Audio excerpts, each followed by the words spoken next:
বলি, নির্বাচনটা শেষ হওয়ার পরে আজকে 4-5 দিন হইল, সাদিক কায়েম এখন পর্যন্ত 1 মিনিট সময় পায়নি আমার একটা কল দিতে। এখন আমার এই ভিডিওটা দেখার পরে হয়তো শিবিরের জামাতের অনেকে তাকে হয়তো বলতে পারেন যে তুমি ইলিয়াসকে একটা কল দিতে পারতা।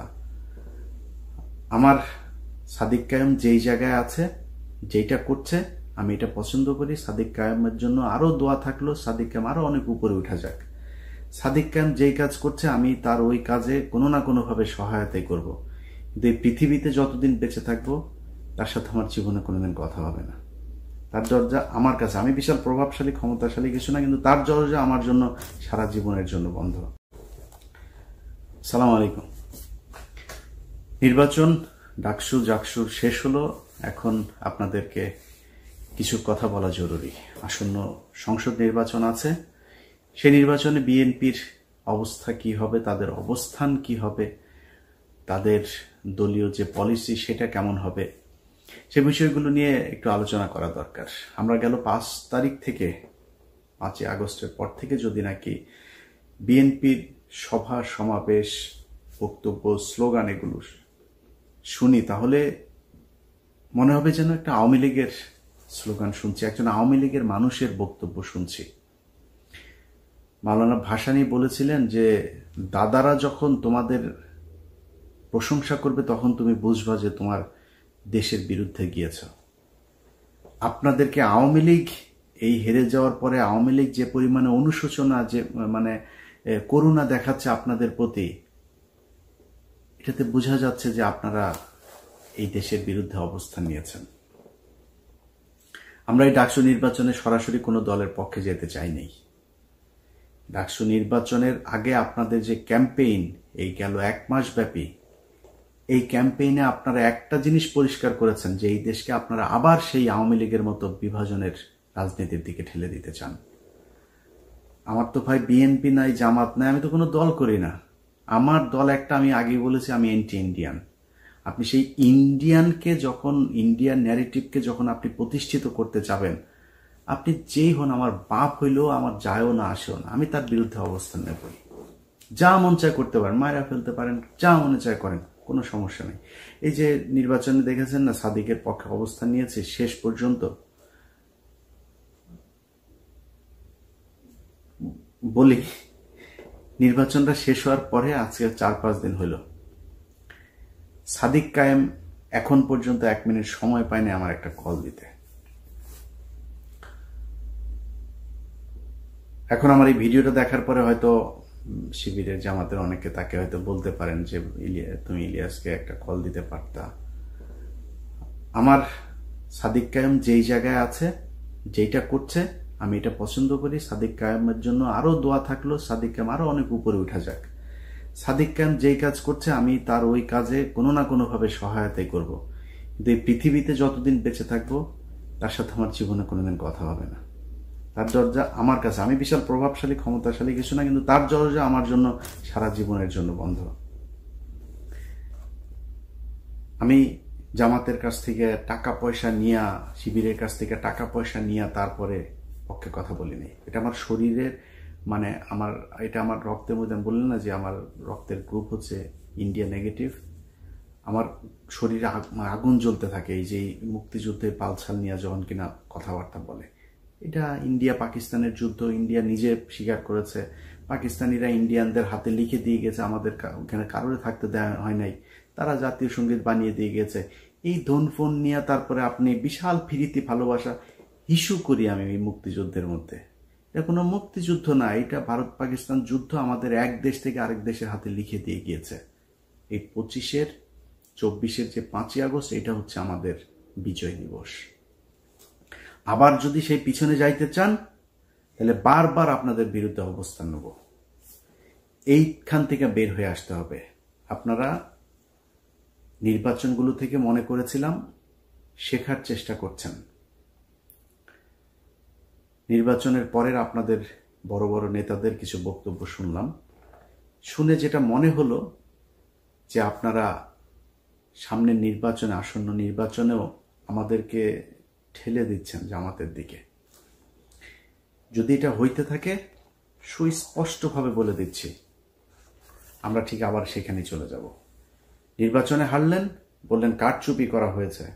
ভাই, আওয়ামী লীগের মতো ডাকাতি করা সম্ভব এখানে। জোর করে যারে মন চায় তারে ডিক্লেয়ার করে দিবেন, ওই পরে মেকানিজম করবেন, সেটা হইতে পারে। ঢাকা বিশ্ববিদ্যালয় কিংবা বাংলাদেশের কোনো বিশ্ববিদ্যালয়ে ভোট কারচুপি করা সম্ভব না। ডাকাতি করে নিয়ে নিতে পারেন, রেজাল্ট নিয়ে নিতে পারেন, ভোট মানুষ দিবে, যারটা সেই দিবে, এটা ঠেকানো সম্ভব না। ইভেন আওয়ামী লীগের সময় এটা সম্ভব হয়নি, সবাই ভোট দিয়েছে, পরে যায় তাদের মতো করে একটা রেজাল্ট তারা বলে দিয়েছে। এখন কারচুপি করে তারপর আর কথা বলে আপনারা সরে গেলেন। যদি কারচুপি হইতো তাইলে ছাত্র শিবিরের চাইতে ছাত্র দলের বেশি শক্তি, পুলিশের শক্তি এগুলি বেশি না? ওই ব্রাহ্মণবাড়িয়া থানার ওসি তিনি পোস্ট করেছেন ছাত্র দলের পক্ষে ফেসবুকে, একটা ফেসবুক পোস্টে দেখলাম। আপনাদের লোকজন তো বেশি, জামাতের লোকজন তো কম, আপনাদের সাথে পারতো না। আরেকটা হচ্ছে আওয়ামী লীগের লোকজন নাকি, চান্দা আব্বাস ভাই বলেছেন, চান্দা আব্বাস বলে যে আওয়ামী লীগের, ছাত্রলীগের সবাই নাকি শিবিরকে ভোট দিয়েছে। চান্দা আব্বাস ভাই, ছাত্রলীগের লোকজন যদি শিবিরে ভোট দিত তাহলে জগন্নাথ হলের মধ্যে 1200-র উপরে ভোট আবিদ আর মাত্র 10টা ভোট সাদিক পেত না। এটা প্রমাণ করে যে এই দাদারা এখনো পর্যন্ত সেই আওয়ামী লীগের দিকেই তাকিয়ে আছে, এবং আওয়ামী লীগ আপনাদেরকে পছন্দ করেছে বলেই তাদের ছাত্র সংগঠন আপনাদেরকে ভোট দিয়েছে। দাদারা এবং ছাত্রলীগের সবার ভোট আপনারা পেয়েছেন। এই যা ভোট আপনারা পেয়েছেন এটা মাত্র ছাত্রদলের সক্রিয় কিছু লোকজন আছে, আর দাদারা আর আওয়ামী লীগ এই ভোটগুলি আপনাদের ভিপি আর জিএস প্রার্থীরা পেয়েছেন। কেন এরকম হইল সেটার জন্য আপনারা এই দুইটা কারণ খুঁজে পেয়েছেন। আসল কারণ সেটা না। 5 তারিখের আগে ছাত্রলীগ এই বিশ্ববিদ্যালয়গুলোতে এমন কিছু নাই যেটা করে নাই, সেই একই কাজ আপনারাও করেন নাই। আপনাদের ছাত্র সংগঠন সেই একই কাজ করেছে যেটা ছাত্রলীগ করত। এই জন্য তো এতগুলো মানুষ মারা যায় নাই। এই দেশের ছাত্র সমাজ, সাধারণ মানুষ আগের রাজনীতি সহ্য করবে না। ছাত্র শিবির কি করেছে? তারা যখন দেখেছে যে তাদের এখানে থাকা সম্ভব না, তারা গুপ্ত রাজনীতির কৌশল বেছে নিয়েছে। তারা সেই হলে থেকেছে, ছাত্রলীগের পাশে থেকে থেকে তারা সেখানকার রাস্তাঘাট, অলি গলি, রাজনীতির ধরন, ছাত্রদের মনোভাব সবকিছু তারা বুঝেছে। বুঝে তারপরে 5 তারিখের পরপর তারা ছাত্রদের জন্য বাস, ছাত্রদের জন্য পানির ট্যাপ, ছাত্রদের আবাসনের সুযোগ সুবিধা, ব্যক্তিগত সমস্যা, পারিবারিক সমস্যা কার কি আছে এই সমস্যা সমাধানের চেষ্টা করেছে। বিভিন্ন জায়গায় গুরুত্বপূর্ণ পদে তাদের লোকজনকে বসানোর চেষ্টা করেছে। আপনাদের ছাত্র সংগঠন কি করেছে জানেন? টিএসসির চায়ের দোকান, শাহবাগের ফুলের দোকান, ওইদিকে নিউ মার্কেটের ফুটপাতের দোকানপাট, এগুলো থেকে চান্দা নেওয়ায় ব্যস্ত ছিল। কে কত খাবে সেটা থেকে। আপনাদের এই ছাত্রদেরকে দেখভালের জন্য আপনাদের যাকে দায়িত্ব দিয়েছেন মহামান্য তারেক রহমান সাহেব, তিনি এবং তিনার পুলিশ কর্মকর্তা স্ত্রী মিলে যে লুটপাট করেছে তারেক রহমান, আপনার সেই আগের আরেক গিয়াসউদ্দিন আল মামুন আপনার আশপাশে অনেকগুলো জড়ো হয়ে গিয়েছে। তার রেজাল্ট আপনারা এই ডাকসুতে পেয়েছেন। এখন যদি আপনারা মনে করেন যে না আমরা তো এই ইয়ে করেছে, কি বলে, কারচুপি আর ইয়ের কারণে আপনারা হেরে গিয়েছেন, এটা যদি মনে করে তারপরে ওইভাবেই যদি সামনের নির্বাচনে যেতে চান তাহলে ভুল করবেন। আপনাদের যে বয়ান এখন আপনারা শুরু করেছেন আওয়ামী লীগের মতো মুক্তিযুদ্ধ কেন্দ্রিক দুই দিকে বিভক্ত করে তারপরে আপনারা ক্ষমতায় চলে আসবেন, ওই ট্যাবলেট বাংলাদেশের মানুষ আর খাবে না। ভারতের বিরোধিতা করে জিতা যায় না, এটা এতদিন ধরে এই যে এক ন্যারেটিভ আপনারা বলতেন না, এই ন্যারেটিভ বাংলাদেশের আর চলবে না। এটা প্রমাণ হয়ে গিয়েছে ডাকসুতে। সরাসরি ভারতের বিরুদ্ধে অবস্থান নিয়ে আমরা বলেই দিয়েছি। পাকিস্তানের প্রার্থী বলেছে আমি সাদিক কায়েমকে, খুব খারাপ লাগে, খুব কষ্ট লাগে। পাকিস্তানি স্বীকার করলো, অনেকে এটা নিয়ে আবার ওনাদের গ্রুপে ওনাদের ভেতরে আবার খুব করে কত সাহস, কত কিছু বললো। আমাদের মা বোনেদের 2 লক্ষ মা বোনকে তোর মারে পাকিস্তানিরা লাগিয়েছে রে, তোর মারে টেস্ট আন। তোর কোন কোন মাকে বোনকে কার কার আওয়ামী লীগের কার কার মা বোনরে ধরে নিয়ে তারপরে করছে নিয়ে আয়। বাট তারপরে তর্কের খাতিরে করি বাঁচার জন্য। এখন আমি যদি বলি যে পাকিস্তানের মিলিটারিরা আমাদের মা বোনদেরকে ধর্ষণ করেছে, ধর্ষণ এই কথা যদি বলি তাহলে তো বাংলাদেশের সব জারজ। আমি তো সেটা এটা বলবো না, আমি এটা বিশ্বাসও করি না, আমি এটা জানিও না। তারপরেও কি বলি, জিতার জন্য বলি। আমার বাবা, আমার দাদা, আমার পূর্বপুরুষ সবাই রাজাকার ছিল। আমার বাবা দাদা চাচারা মিলে তোদের মা বোনদেরকে পাকিস্তানের ক্যাম্পে দিয়ে এসেছে, তোদের মা বোনদেরকে জিনিস প্রোটেকশন ছাড়া তারপর লাগিয়েছে, তোরা পয়দা হুয়া। এটা তো লস আছে, বলেন লস আছে? আমার বাপ রাজাকার থাকলে আমার ঘরে তো পাকিস্তানি আসে নাই। আমার বাপ তো আমার মারে নিয়ে দিয়ে আসবে না, তোর মারে নিয়ে দিয়ে আসে, তোদের মাদেরকে নিয়ে দিয়ে এসছে। লাভজনক যেটা সেটা তো বলবে, লাভ কে না বুঝে। আমি লাভজনক জায়গায় আছি, এই কারণে মাঝে মধ্যে বলি খুব খারাপ লাগে। বাবা পাকিস্তানি, আরে বেটা পাকিস্তানি, তুই যে মানুষের যে পাকিস্তানি রাজাকার বলিস, পাকিস্তানে যায় নাই কোনোদিন। পাকিস্তানের রাজাকার যাদের বলিস তারা যায় নাই। তোদের হিন্দুস্তানের রাজাকাররা সব এখন তাকে হিন্দুস্তানে আছে, সব ওইখানে গিয়ে আছে। সমস্যা হইলেই দৌড় দিয়া তোরা ওইখানে যাস সারা জীবন। তোরা হচ্ছে দাদাদের পয়দা। এই দাদারা তোদেরকে বর্ডারের ওই পারে গিয়েছিলি, তারপর ওইখানে যাওয়ার পরে তোদেরকে প্রোডাকশন দিয়ে দিয়েছে, এখনো তোরা সেই রক্তের টান ভুলতে পারিস না। তো এই দাদাদের যেই রক্তের টানে যারা এই দেশে রাজনীতি করে তাদের সংখ্যা কিন্তু কম, খুব কম সংখ্যক লোকজন এই আপনাদেরকে ভোট দিতে পারবে, যাদের ভোট আপনারা নিতে চাচ্ছেন। এর বাইরে কিন্তু আর কারো ভোট পাবেন না। অতএব ওই ন্যারেটিভ থেকে আপনাকে বের হয়ে আসতে হবে।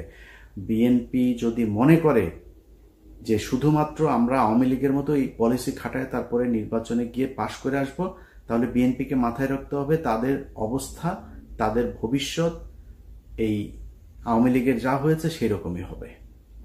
সিদ্ধান্ত আপনাদের, সিম্পল, খুবই সিম্পল ইকুয়েশন। যেটা আপনারা মেনে নিতে চান আপনাদের সিদ্ধান্ত, আপনারা যেদিকে যাবেন এবার যান। আমরা বাংলাদেশের মানুষ, আমরা যারা কিনা এই মুক্তিযুদ্ধের এইসব এই বয়ান টয়ান এগুলোর ব্যাপারে যাদের অ্যালার্জি আছে আমরা আপনাদের এই মুক্তিযুদ্ধ নিয়ে খুব কাজ করতে চাই। আমরা এখনো চাই মুক্তিযুদ্ধে কতজন মানুষ মারা গিয়েছে খুঁজে বার করেন, মুক্তিযুদ্ধে কতজন নারী ধর্ষিত হয়েছে, আদৌ হয়েছে কিনা সেটা খুঁজে বের করেন, কতজন রাজাকার ছিল, কারা মুক্তিযোদ্ধা ছিল, আদৌ কোনো মুক্তিযোদ্ধা ছিল কিনা এটা আমরা দেখতে চাই। ভারত আসলো, আসিয়া তারপরে আপনাদেরকে 13 দিনে যুদ্ধ করে দেশ দখল করে নিয়ে তারপরে আপনাদেরকে বললো এই নাও তোমরা স্বাধীন হয়েছ, আর তোমরা স্বাধীন হয়ে গেল। কিসের বালের স্বাধীনতা? এটার নাম স্বাধীনতা? একজন রাজনীতিবিদকে উঠায় নিয়ে চলে যায়, ট্রাইব্যুনালে সাক্ষী দিতে এসে সাক্ষীরে উঠায় নিয়ে চলে যায় ইন্ডিয়াতে, গুম করা হয়, খুন করা হয়, ভারতীয় বাহিনী সরাসরি এসে এই দেশে কিলিং করে দেওয়া যায়। এটার নাম বালের স্বাধীনতা রে। এরকম স্বাধীনতায় হিসু করি। তোদের কাছে এটা স্বাধীনতা মনে হইতে পারে, কারণ তোরা তো তোদের তো পয়দা করে দিছে, তোদের মাদেরকে লাগায় তারপরে তোদের পয়দা করে দিছে। এই জন্য তোরা মনে করিস তোদের জন্য ওইটাই তোদের দেশ। আমার দেশ তো ওইটা না। আমি পাকিস্তানিও না, হিন্দুস্তানিও না, আমি বাংলাদেশ চাই। যেই কারণে বাংলাদেশের পক্ষে কথা বলি। কোনো দেশের, আমার যদি এখন কোনো সমস্যা হয়, জাপানের সাথে আমেরিকার সমস্যা ছিল না, জাপানের সাথে এখন সবচাইতে মিত্র দেশ হয়েছে জাপান। আর পাকিস্তানের সাথে আমার সমস্যা ছিল, পাকিস্তানের সাথে আমরা আলাদা হয়ে গিয়েছি। পাকিস্তানের কাছ থেকে আমার এখন সুবিধা পেলে আমি নিব, পাকিস্তান আমার কাছ থেকে সুবিধা পাইলে নিবে। পাকিস্তান আর বাংলাদেশ দুই দেশের মানুষ মিলেও যদি কান্নাকাটি করে তাও কোনোদিন এই দুই দেশ এক হবে না। এরা কথায় কথায় পাকিস্তানি, এসব গাঁজাখুরি আলাপ বন্ধ করতে হবে। আপনাদের মূল দল যেটা আছে সেই দলের ডাকসু তো গেলই, তো ছাত্রদল তো তাও সেইভাবে ঢাকা বিশ্ববিদ্যালয়ের পোলাপানের কাছ থেকে তো আর চান্দা টান্দা নিতে পারে না। কিন্তু জাতীয় নির্বাচনে আপনাদের মূল বয়স্ক শয়তান যেগুলো আছে সেগুলো তো ইয়েতে যাবে, ওই নির্বাচনে অংশ নিবে। তারা সারা বাংলাদেশে এমন এক চাঁদাবাজের রাজত্ব তৈরি করেছে, এগুলো আমরা বললে আপনাদের কাছে খারাপ লাগবে, আমাদেরকে মনে হবে আমরা পাকিস্তানের লোক বলে তারপরে ট্যাগ দেওয়ার চেষ্টা করবেন। বাট এই ডিজাস্টার আসার আগে কথাগুলি একটু মাথায় রাখেন। যারা 2 দিনের এখন বিএনপি দাবি করে চামচামো করে তারা আপনাদের বিপদের দিনে থাকবে না। আমাদের মুখ থেকে কোনোদিন জিয়াউর রহমান, তারেক রহমান, খালেদা জিয়া, তাদেরকে না খারাপ সময় কোনোদিন খারাপ কথা বের হয়নি, তাদের মুখ থেকে বের হয়েছে। নাকে খত দিয়েছে, খত দিয়ে আওয়ামী লীগে যুক্ত হয়েছে, আবার আমরা যাইনি। আজকে যারা দৌড় দিয়ে গিয়ে চেয়ার নিয়ে বসেছে, তারা দেশে যাইতো, আসতো, বিদেশে থেকেও তাদের সমস্যা হয়নি। কিন্তু আমরা কথাগুলি বলছি আপনাদের ভালোর জন্য। যদি মনে করেন নেয়ার মতো নিয়ে সেভাবে চলেন। যারা এই বুড়া শয়তানগুলো আপনাদের আছে, এগুলি যে সামনে নির্বাচনে যাবে, এলাকায় আপনাদের যে অবস্থা, যে ইমেজ, একটু খোঁজ নিয়ে দেখেন। আপনাদের যে পুলিশ টুলিশ গোয়েন্দা সংস্থা বিভিন্ন জায়গায় বসিয়েছেন, এগুলো তো সব আপনাদের নিজের লোক না, তো টাকা পয়সা নিয়ে আপনাদের লোকজনরা বসিয়ে দিয়েছে। এরা আপনাদের সত্যি তথ্যও জানাবে না, গোয়েন্দা তথ্য কি আসলে ওই খবরটাও আপনাদেরকে জানাবে না। যাই হোক, অনেক কথা বললাম। মূল কথা হচ্ছে যে বিএনপি ভাই, আমি এই নির্বাচনের পরে আমার এটা বললাম যে জামাতের আমিরের সাথেও কথা হয়েছিল ডাকসু নির্বাচনের পরে। ওইখানে বিএনপির কোনো লোকজন ছিল না। আমি ওনাকে বলেছি যে ভাই, আমার মনে হয় এই মুহূর্তে বিএনপির ক্ষমতায় আসা উচিত। আমি ডাকসুতে আপনাদের পাশে ছিলাম, কিন্তু আমি জাতীয় নির্বাচনে আমি এখনো চাই বিএনপি ক্ষমতায় আসুক। কারণ এই যে একটা যেই সময়টা যাচ্ছে, এই সময়টাতে আন্তর্জাতিক বিশ্ব যেন আমাদেরকে ইসলামী কোনো ট্যাগ দিতে না পারে, এটার জন্য আমাদেরকে আসা উচিত। বিএনপির ক্ষমতায় আসুক। বিএনপি ভুলভাল করবে 5 বছর পরে, তারপর জামাত ক্ষমতায় আসুক। এই 5 বছরে বাংলাদেশ গুছিয়ে নেবে, এটা আমার বিশ্বাস। যে কারণে তাদের একটু ধৈর্য ধরে আমি বলেছি যে আপনারা, আমি চাই যে বিএনপি কে আসবে সেটা বাংলাদেশের মানুষ ডিসাইড করবো, এটা আমার কিছু না। কিন্তু আমার যদি এখন বিএনপি যদি মনে করে যে আমাদের মতো করে চলবে, তাহলে বিএনপির পক্ষে থাকবো। আর যদি বিএনপি মনে করে সেই আওয়ামী লীগের মতো ইন্ডিয়ার কথা শুনে তারপরে ক্ষমতায় আসবে, ভাই, ইন্ডিয়ার বিরুদ্ধে যায় ক্ষমতায় আসা যায় না, এই কথা এখন আর বাংলাদেশের মানুষ খেলবে না। আপনাদের বিশ্বাস করা উচিত। অতএব আপনারা ফিরে আসেন, ফিরে এসে তারপরে জনগণ যেটা চায় সেটা মেনে নেন, জনগণের মতো করে চলেন, জনগণের ভোট অবশ্যই আপনারা পাবেন। আবারও বলছি, সামনে নির্বাচনে আমরা চাই বিএনপি সঠিক পথে থাকুক এবং বিএনপি নির্বাচিত হয়ে এই দেশের রাষ্ট্রীয় ক্ষমতায় আসুক। আল্লাহ হাফেজ।